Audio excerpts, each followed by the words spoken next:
Monsieur le Président de l'Assemblée nationale,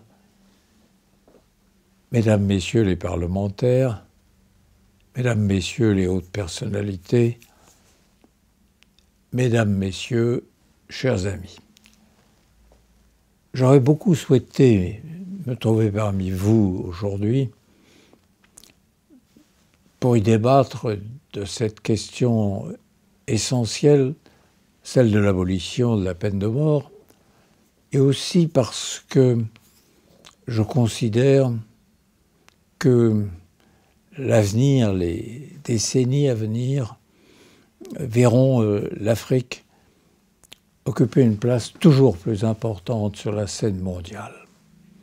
Et qu'à ce titre, il appartient évidemment au Parlement et aux autorités des pays de l'Afrique de témoigner de leurs convictions en matière d'abolition de la peine de mort.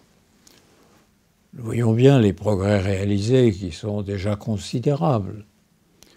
Aujourd'hui, quand je regarde vos pays, je me dis partout, sauf dans quelques États qu'on compterait sur les doigts d'une main, l'abolition de la peine de mort a triomphé. Elle a triomphé en droit par vos votes, le vote des parlements. Elle a triomphé, s'affirme en fait, parce que s'abstient de prononcer ou d'exécuter la peine de mort. Les progrès que j'évoquais ont été considérables, mais la lutte, chacun le sait, chacun le sent, n'est pas terminée. Et à cet égard, je soulignerai devant vous le choix qu'implique pour chaque parlementaire la question de l'abolition.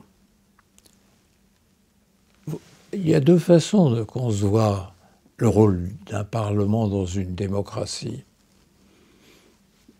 On peut considérer que ce rôle est celui d'un miroir de l'état des passions existantes, où les reflètent les engagements politiques les uns ou les autres. Mais on peut et on doit, à mon sens, considérer que c'est au Parlement que revint l'immense mission d'ouvrir les voies de l'avenir. Un Parlement qui éclaire de sa lumière ce que sont trop souvent certaines ombres ou des ténèbres qui enveloppent une société.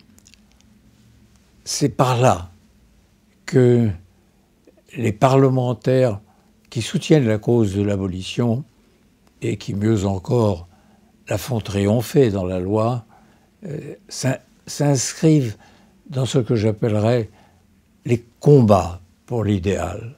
Rien à cet égard n'est plus illustratif en notre temps que la question du terrorisme, dont on parle à juste titre beaucoup.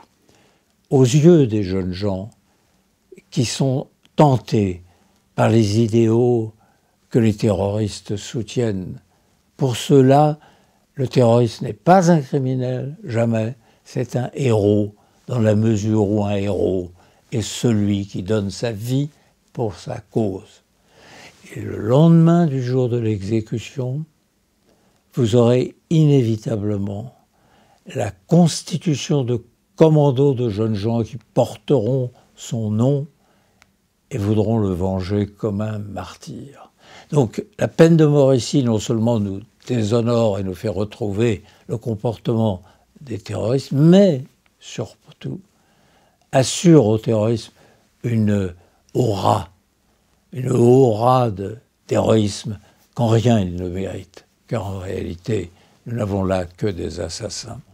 Mais nous les abolitionnistes, c'est la cause de la vie même que nous soutenons.